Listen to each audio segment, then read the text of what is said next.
GMR Shopping Mall grand opening on 10th September in Miapur. Viewers welcome to I dream. బేసిక్గా మనం అగ్ని పరీక్షలో అందరి కంటెస్టెంట్స్ని చూసాం.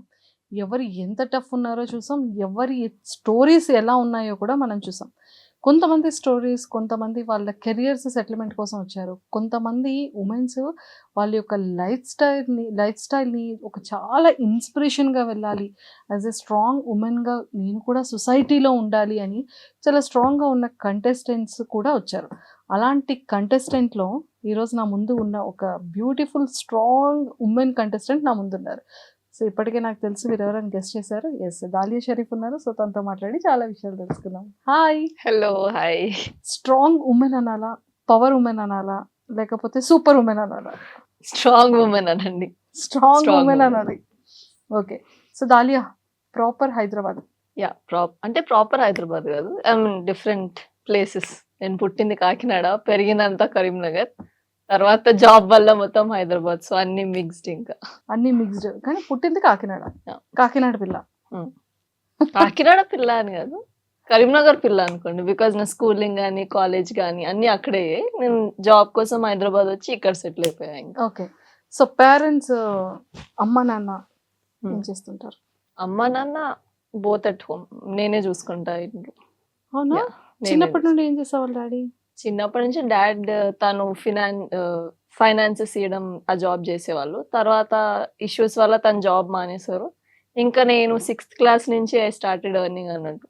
నేనే చూసుకుంటున్నా ఇంకా. 6th క్లాస్ ఏం చేసేవాళ్ళు 6th లో? అంటే నేను అప్పటికి డాన్స్ నేర్చుకుని ఉండేది. మా ఇంట్లో సిచ్యువేషన్స్ బాగాలేనందువల్ల డాన్స్ తోనే చిన్న చిన్నగా ఈవెంట్స్ చేయడం, దాంతోనే డాన్స్ క్లాసెస్ ఇవ్వడం, బ్యాచెస్ చేసి వాళ్ళ క్లాసెస్ ఇవ్వడం, అలాగలాగా ఎర్నింగ్ స్టార్ట్ చేసి ఒక 1.5 year నాకంటూ ఒక డాన్స్ క్లాస్ ఉంది. దాని తర్వాత కరోనా హ్యాపెండ్.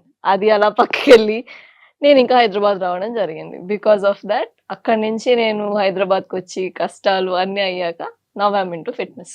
ఫిట్నెస్ లో ఉండి ఇప్పుడు 3-4 years అవుతుంది. 3-4 years అవుతుంది ఫిట్నెస్ లో ఉంటాం. ఏదో నేను కూడా కొంచెం స్లిమ్ అవ్వాలని చూస్తాను. వచ్చేయండి నా క్లాస్కి, వచ్చేయండి. ఎక్కడ చెప్పండి?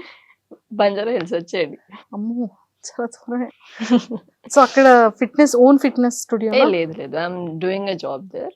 అక్కడ జాబ్ చేస్తున్నారు ఫిట్నెస్ స్టూడియోలో. ట్రైనింగ్ ఇస్తారు, పర్సనల్ ట్రైనింగ్ కాదు, it's like a group class. Coach చేస్తా, ఒక 30 members 40 members కి కోచ్ చేస్తాను. అది కాకుండా పర్సనల్ పీటీస్. ఇంకా కరీంనగర్ నుంచి హైదరాబాద్ వచ్చారు. అసలైనది కెరియర్ కానీ యూ టర్న్స్ కానీ అన్ని స్టార్ట్ అయ్యేది నాకు తెలిసి హైదరాబాద్ నుండి స్టార్ట్ అయ్యి ఉంటాయి కదా. సో మీ జర్నీ, హైదరాబాద్ జర్నీ చెప్పండి. అండ్ స్టేజ్ మీద కూడా అసలు మిమ్మల్ని మీరు ఎలా డిఫైన్ చేసుకోగలిగారో చెప్పారు. అసలు ఏంటి ఆ బ్యాక్ ఎండ్ స్టోరీ ఏంటి? అసలు నేను కరీంనగర్ నుంచి హైదరాబాద్ రావడానికి ఫినాన్షియల్ ఇష్యూస్ ఉండడం వల్ల ఐకేమ్. దాని తర్వాత ఏమైంది, ఒకదాన్నే ఆడపిల్లని, ఇంకా నేను ఒకదాన్నే గచ్చిబౌలిలో ఎక్కడో ఉండేదాన్ని. అంటే నేను అప్పటికి ఫిట్నెస్ జాబ్ చేసుకుంటూ కూడా నేను ఇటు ఆడిషన్స్కి కానీ నా డాన్స్ కానీ ఇవన్నీ మెయింటైన్ చేద్దాం అన్న ప్రాసెస్లోనే నేను వచ్చాను హైదరాబాద్కి.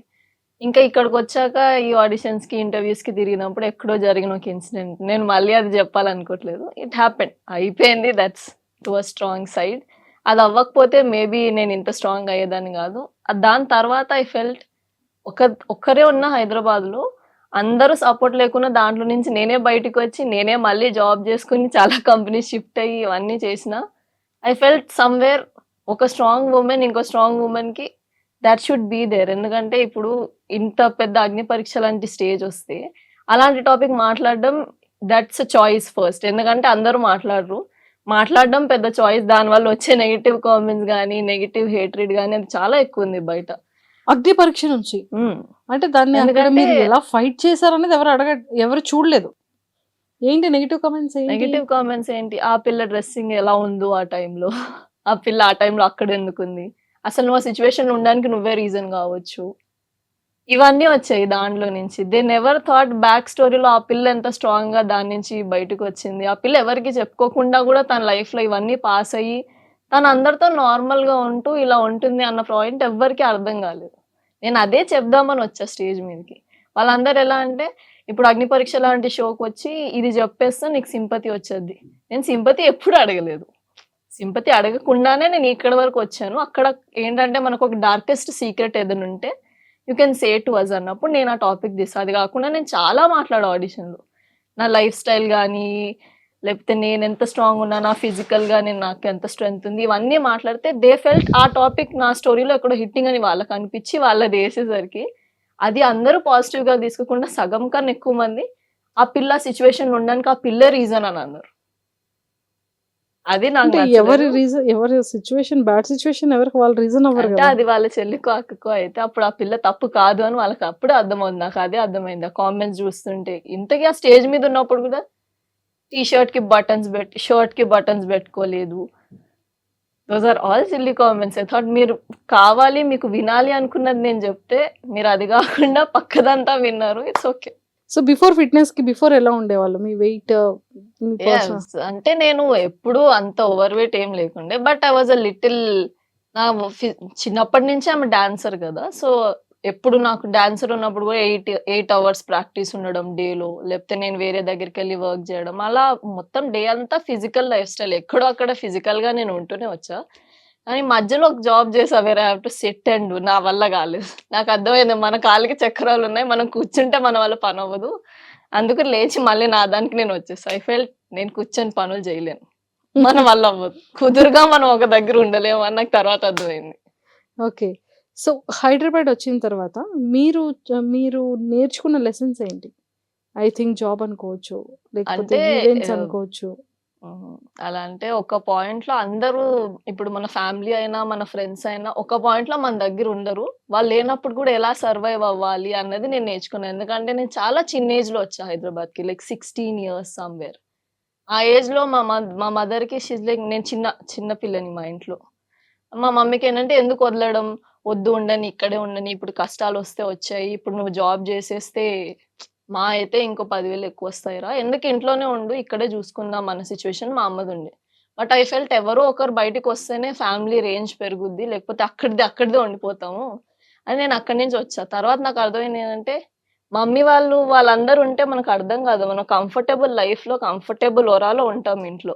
ఒక్కసారి దాంట్లో నుంచి తీసి బయట ఒక హాస్టల్‌లో పడేస్తే అసలు మన బెడ్ ఏంటి? మన ఫుడ్ ఏంటి? ఇవన్నీ మనకు అర్థమవుతాయి. పొద్దున్నుంచి సాయంత్రం వరకు వర్క్ చేసి వచ్చాక మనల్ని చూసుకోవడానికి ఎవరుండరు. మళ్ళీ మనది మనమే చేసుకోవాలి. అవన్నీ నాకు హైదరాబాద్‌కొచ్చాకే అర్థమయ్యాయి. సమ్‌వేర్ ఇవి ఇండివిడ్యువల్‌గా ఉండడం నేను నేర్చుకున్నా. అక్కడ తెలిసింది లైఫ్ అసలు ఏంటి అనేది. లైఫ్ అంటే ఏంటి? ఇన్ని రోజులు కష్టపడ్డా నేను. అంటే ఇంట్లో కూర్చొని అయితే ఏం అవ్వలేదు. చిన్నప్పటి నుంచి ఏది ఈవెంట్స్ చేయడమో, ట్రావెల్ చేయడమో అసలు ఇంట్లో ఉండేదాన్ని గాదు నేను. పొద్దున్న ఒక ఏరియాలో ఉంటే సాయంత్రం ఇంకో ఏరియాలో ఉండేదాన్ని డాన్స్ క్లాసెస్ వల్ల. అలా ఉండేసరికి నాకు అర్థమైందేంటంటే మా మమ్మీ నాకెక్కడో కంఫర్ట్ పెడుతుంది. సమ్‌వేర్ నేను ఫుడ్ తినకపోతే తినిపియడం, నాకు కాళ్ళు నొస్తే తను హెల్ప్ జేయడం. ఇవన్నీ అక్కడ మా మదర్ జేసింది. ఇక్కడ నాకెవరు లేకుండే. వచ్చిన వెంటనే నా ఫుడ్ నేనే వండుకోవాలి.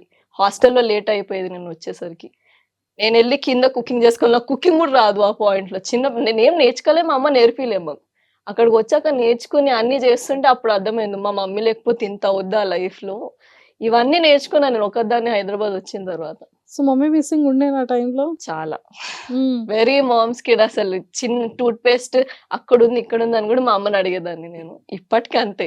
ఐయామ్ మదర్స్ కిడ్ అండి. ఎప్పటికి అంతే ఉంటాయేమో. ఎంతమంది మీరు? నేను, మా అక్క. ఇద్దరు. సిస్టర్ మ్యారీడా? లేదు. తను ఎంబీబీఎస్ చదివి ఇప్పుడు పీజీకి ప్రిపేర్ అవుతున్నారు. నేను ఫిట్‌నెస్‌లో. సో ఇప్పుడు అమ్మ నాన్న ఎక్కడుంటున్నారు? హైదరాబాద్‌లోనే మేము షిఫ్ట్ చేసేసాము. ఇంకా వాళ్ళు అక్కడ ఉండి, నేను ఇక్కడ ఉండి కుదరలేదు. నాకు హెల్త్ ఇష్యూ వచ్చుండే మధ్యలో. నాకు ఫుడ్ పడక అది రైస్ హాస్టల్స్‌లో మన ఫుడ్ నీట్‌గా ఉండక నాకు కొంచెం కిడ్నీ స్టోన్ రావడం జరిగింది. దానికి మళ్ళీ మా మదర్ భయపడి "వద్దులే నాన్న నేను వచ్చేస్తాను. నువ్వు ఉండగలుగుతావు ఒక్కదానివే నాకు అర్థమైంది. బట్ ఐ విల్ కమ్" అని వాళ్ళు వచ్చేసారు. సో ఇంక మమ్మీ డాడీ హైదరాబాద్ షిఫ్ట్ అయిపోయారు. హ్మ్. మొత్తానికి ఏదైతే నీ ఫ్యామిలీని తెచ్చేసాను. తీసుకొచ్చేసారు. తెచ్చేసి కూర్చోబెట్టేసాను. చాలు. సో ఇప్పుడు నలుగురు ఒకే దగ్గర ఉంటున్నారు. అవును. సూపర్. పేరెంట్స్ వచ్చిన తర్వాత అంటే మనకి కరీంనగర్ ఈ లైఫ్ స్టైల్ వేరుంటది. హైదరాబాద్ లైఫ్ స్టైల్ వేరు. హ్మ్. అక్కడ రెంట్స్ నార్మల్ ఉంటుంది. ఇక్కడ రెంట్స్ టూ మచ్ ఉంటుంది. అవన్నీ ఎలా బ్యాలెన్స్ చేయగలిగారు? అంటే నాకు అలవాటయిపోయింది హైదరాబాద్. ఇలానే ఉంటుంది. బడ్జెట్ ఇంతుంటుంది. దీనికి ఇంత సంపాదియాలి అన్నదొకటి మైండ్‌కి నాకు ఆల్రెడీ ఎక్కిపోయింది. దాని తర్వాత వాళ్ళొచ్చేసరికి ఒక 10,000 కొంచెం ఎక్కువ జేయడం, ఇంకా కొంచెం హార్డ్ వర్క్ జేయడం, ఇంకో ఇద్దరు 2 అవర్స్ ఎక్కువ వర్క్ జేయడం అలా పెట్టుకొని ఐ స్టార్టెడ్ మేనేజింగ్ ఇట్. ఇప్పుడు కంఫర్టబుల్‌గా అంతా సెట్ అయిపోయింది. కానీ అక్కడి నుంచి ఇక్కడికొచ్చింది మా మమ్మీకి చాలా మాసివ్ చేంజ్ అయింది. తనకేంటంటే ఒక 5,000లో వచ్చేది రెంట్ ఇక్కడికి వచ్చేసరికి 14,000. అప్పట్లో అలా ఉండేది. ఇప్పుడు 20, 25 అయిపోయేసరికి మా అమ్మకి ఇప్పుడు అదే షాక్. ఎందుకింత కట్టి ఇక్కడ ఉండడం అని గూడా తన ఫీలింగ్ లోపల. కానీ సమ్‌వేర్ తనకు గూడా ఇప్పుడు కంఫర్టబుల్ అయిపోయింది ఇక్కడ.